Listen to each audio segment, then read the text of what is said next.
राजकीय वर्तुळातील रथी महारथींच्या आश्वासनाचा बोलबाला धीमा झालाय। एकमेकांच्या पाठलागाने अहमदपूर चाकूर तालुक्यातल्या गावागावात मात्र हवा करून सोडली आहे भारत राष्ट्र समितीच्या उत्तमराव वाघाने।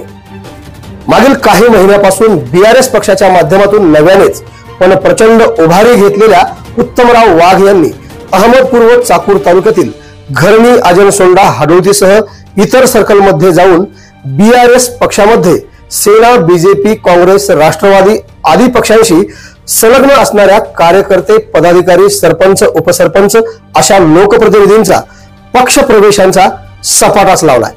आगामी निवडणुकीसाठी जास्तीत जास्त जनसंपर्क वाढविण्यासाठी उत्तमराव वाघ यांनी तेलंगणातील केसीआर सरकारचे ध्येय धोरण राबविण्याची संकल्पना मांडत महिला व पुरुष नवतरुण मतदारांचा सध्या तरी मोर्चे बांधणी करत चांगलाच जम बसवला आहे।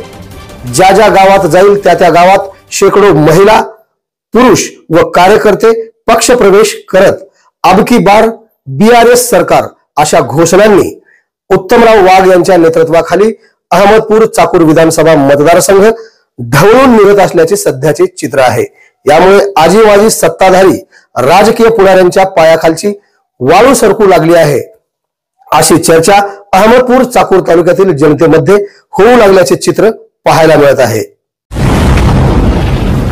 आवाज बहुजनांचा।